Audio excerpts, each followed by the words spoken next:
Jai Shri Ram and humble pranams. Thank you for tuning into Sadhana right here on S3 with me, Alisha Gaya. In today's program, we guarantee to keep you mesmerized by a phenomenal lineup of the young, the nimble, the energetic and delightful.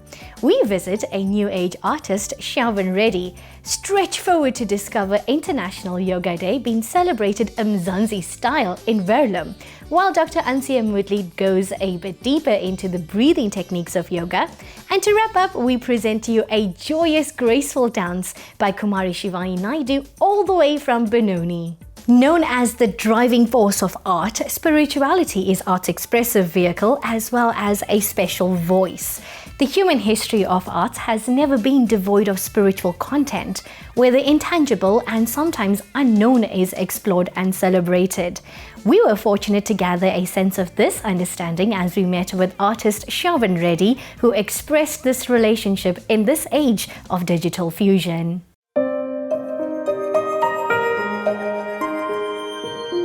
I fell in love with art from a very young age, so I can tell you that I've been painting long before I've been speaking, as you can see as well. So I guess that's the beauty of it all. So this is my language basically.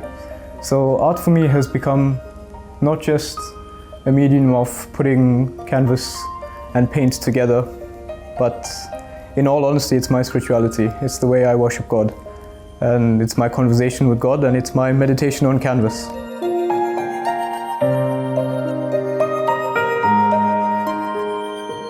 For growing up purposes, there was nature. I think that's my biggest inspiration. So, as we all know, Monet had his garden, and I have my garden.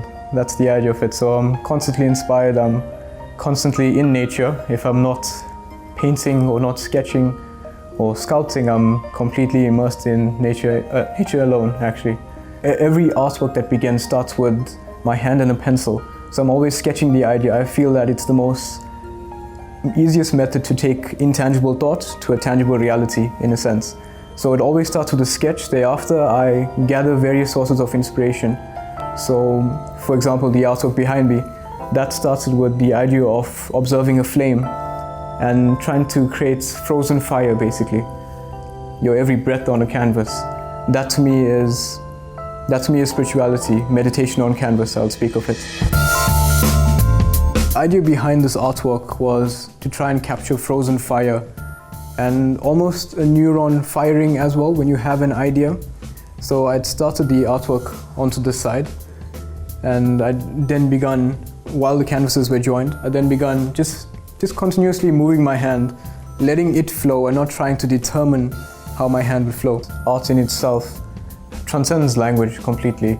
So when the great sages and rishis of the world actually experienced the God divine, they had various visions coming through from up above, and the best medium to actually express that in was through art. That's the most physical and human connection to express. So as you can see, that's why I would always have more canvases around than books, I suppose.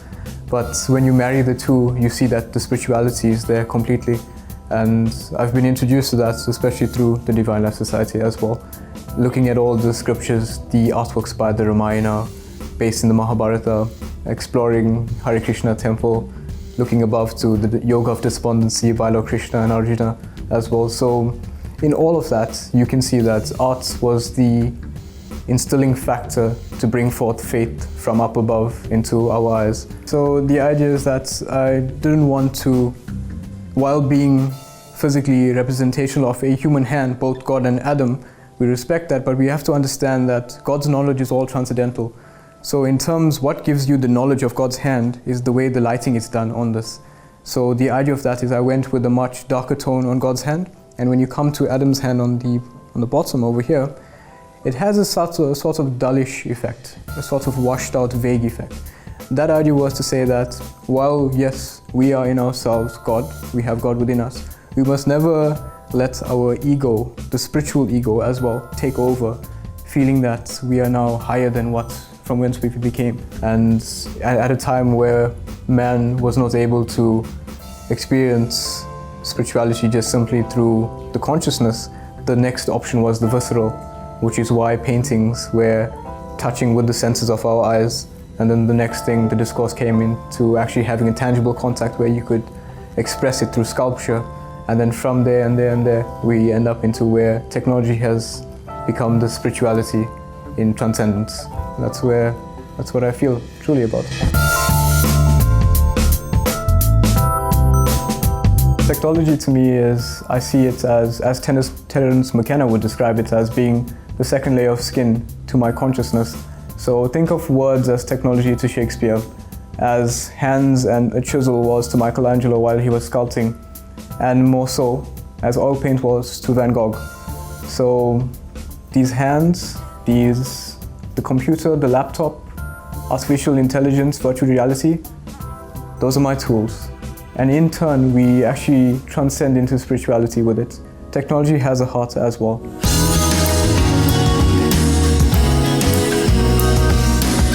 So I studied architecture for 4 years, and I was introduced into the realms of basically parametric design, which is 3D modeling, 3D rendering, and the world of Adobe Photoshop. And so I somehow tended to dive a bit into the Photoshop side and just begun painting, begun experimenting, putting two images together and adjusting the color grading, the lighting sources, and trying to create basically imagination. How could I, in the most affluent way possible, take what I vision up here in this mind's garden and plant it onto a piece of canvas through digital medium. And I believe that technology will actually take us to the forefront of human consciousness, where it takes us in our next step in our evolutionary process, not just as human beings, but as consciousness with atoms, basically.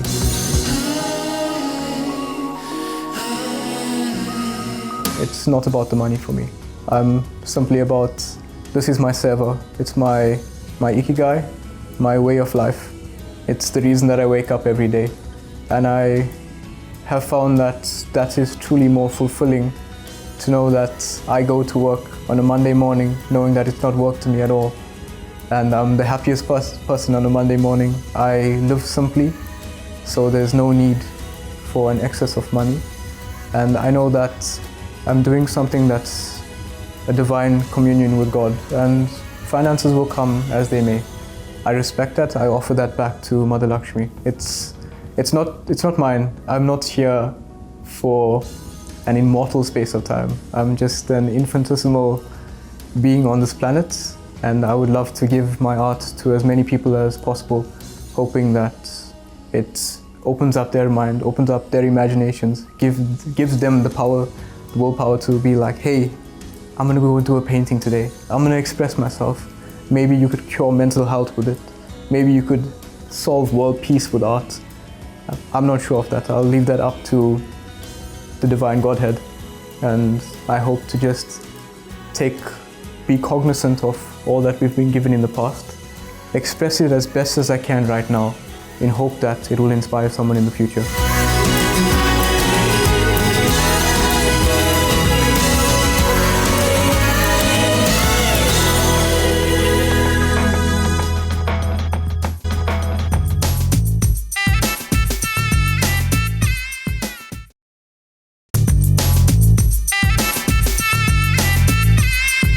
Welcome back to Sadhana, your ultimate gateway to Hinduism. When it comes to health, people can go to any lengths to ensure that they stay healthy, and it involves trying out various methods to get the results. Since 2015, International Yoga Day has been celebrated annually on June 21st to bring about awareness about the health benefits of yoga and its various practices. Its aim is also to educate people about the physical, mental, and spiritual benefits one can derive from bringing yoga into their lives. Sadhana reached out to converse with Mr. Kamal Maharaj from the Vishwa Shakti Hindu organization to experience International Yoga Day at Verulam's Redcliffe Primary School. Let's take a look.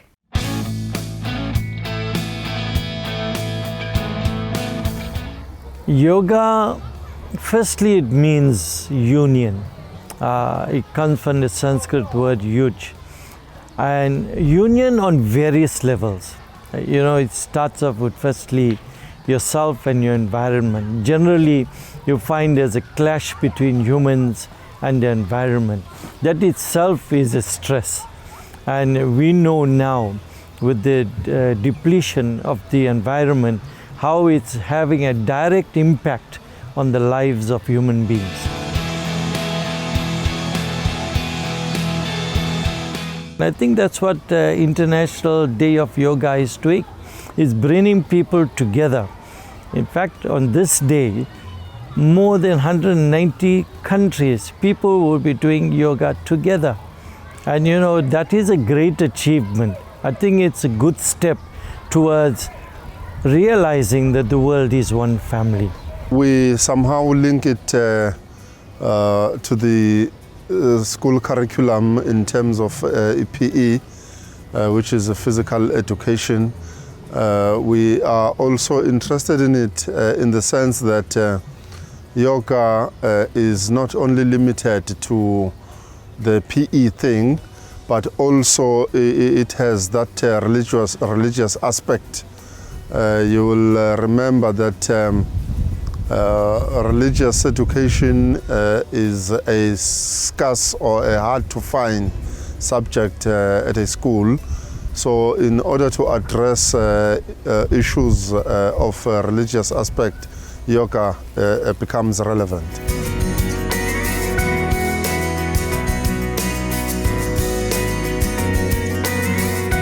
I've resorted to performing yoga for the past 5 years, and well, that of course was after I found that the pressures in the classroom, you know, it was really impacting on me, and I needed something to calm myself down, you know.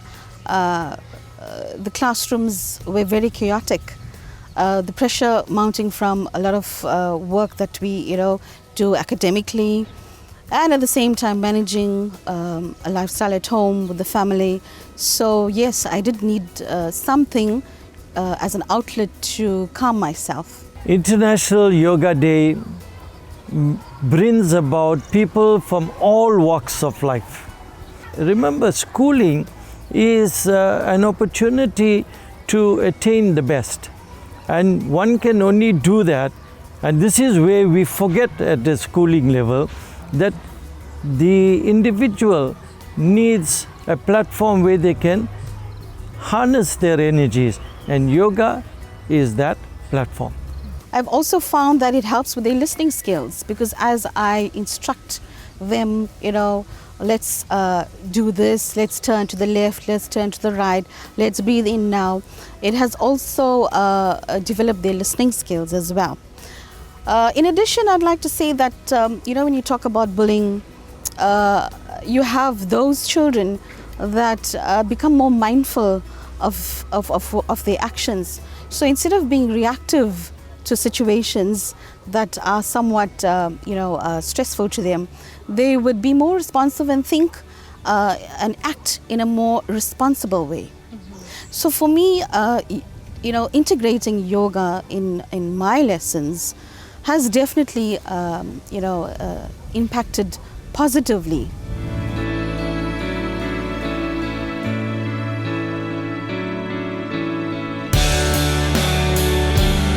Yoga means a lot of things. It means, it tells you how to relax your body. It tells you how to focus. It helps in a lot of things.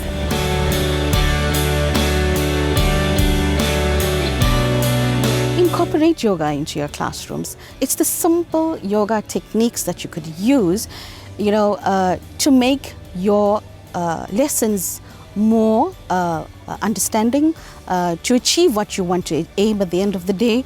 And you know, it brings in the joy factor, and they miss that joy factor. Kids come to school to learn, to have fun and to learn, but you find that when they have fun, they learn better.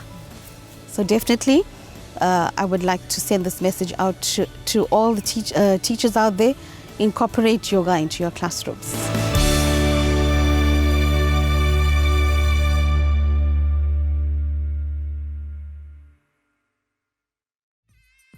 Wasn't that heartwarming indeed? To see the benefits of India's ancient science of yoga make a difference in our own country too. Yes, this group of physical, mental and spiritual practices has the ultimate goal of achieving moksha or liberation. Now we join our own Dr Ansuyah Moodley in studio as she demonstrates special mudras which focus on sectional breathing, so necessary in these COVID times. Namaste and good morning to all of you. The yoga session for this morning is going to focus on what we call sectional breathing, and it focuses on three areas, namely the abdominal, the region of the chest, which we say thoracic, and the upper region, which is clavicular. So for each of these, we're going to also use special mudras. So let's get started. We start by using chin mudra. Place it very gently in the region of your thighs, closer to the knees. Make sure that the head and neck and spine is absolutely straight, chin parallel to ground. Eyes may be closed for greater awareness, smile on the face. Very gently as you breathe in, allow for the abdominal area to inflate. Take a deep breath in.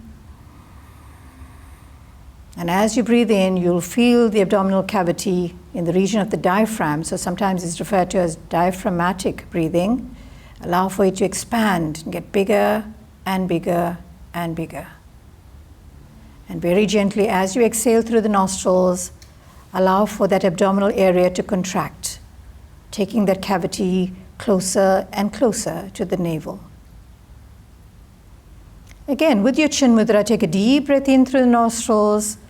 Allow for the abdominal area to expand as you inflate it. Continue to inhale. Focus on your breath. And exhale very gently. And with each exhalation, feel the contraction of the abdominal area. Diaphragmatic breathing. Again, take a deep breath in. A beautiful expansion of the abdominal area. Allow for the oxygen to go all the way. And exhale. Very gently change the chin mudra to chinmaya mudra. This time take a deep breath in through the nostrils, keeping mouth closed, and expand the chest cavity. This is referred to as thoracic breathing or intercostal breathing. And here you want to expand the lungs, you want to increase the lung capacity, you want to expand the chest. So a deep inhalation through the nostrils. And very gently exhale. And as you exhale, you'll feel the entire chest cavity collapsing inward. Again, with the Chinmaya Mudra, a beautiful inhalation. Allow for the expansion of the chest. And exhale. Very good. One more time. Breathe in.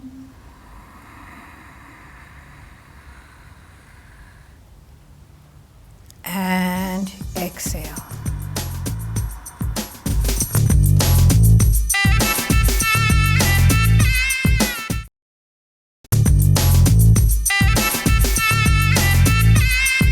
Author Deepak Chopra says that when the mind, body and spirit are in harmony, happiness is the natural result. The best and most beautiful things in the world cannot be seen or even touched. They must be felt with the heart. With that being said, we draw an end to today's show.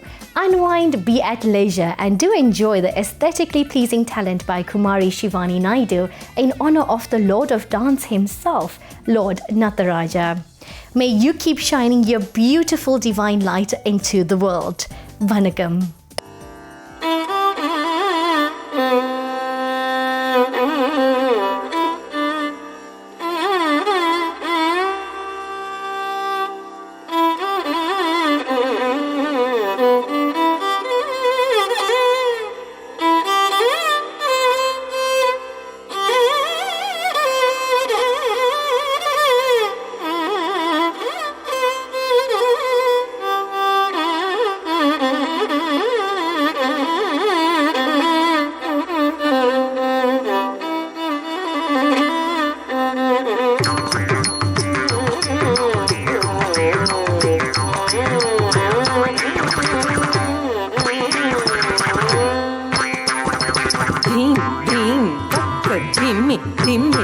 ధిమ్మిత్త తక్క తరికుడు తరికుడు తద్ధిమ్మిత్త రిత్త రిత్త కిన్న నక్క తద్ధీం తద్ధీం ధీం తాం ధీం ధీం తగ ధిమి ధిమిత ధిమిత తక తరికుడు తిరికుడు తద్ధిమిత రిత రిత కిణ నక తదీం తదీం ధీం తాం ధీం ధీం తక్క ధిమ్మి ధిమ్మిత్త ధిమ్మిత్త తక్క తరికుడు తరికుడు తద్ధిమ్మిత్త రిత్త రిత్త కిన్న నక్క తద్ధీం తద్ధీం ధీం తాం ధీం ధీం తగ ధిమి ధిమిత ధిమిత తక తరికుడు తరికుడు తద్ధిమిత రిత రిత కిణ నక తదీం తదీం ధీం తాం పటవన ముని జన సకల సురాసుర సన్నుత పాద కింకిణి ఝం ఝం జన జన జన జన నూపుర లయ గతి గణ గణ గణ గణ విధి హరి సేవిత తక్కుడు దిక్కుడు తక తరికిట తక తాం తత్త తటవన ముని జన సకల సురాసుర సన్నుత పాద కింకిణి ఝం ఝం జన జన జన జన నూపుర లయ గతి గణ గణ గణ గణ విధి హరి సేవిత తక్కుడు దిక్కుడు తగ తరికిడ తగతా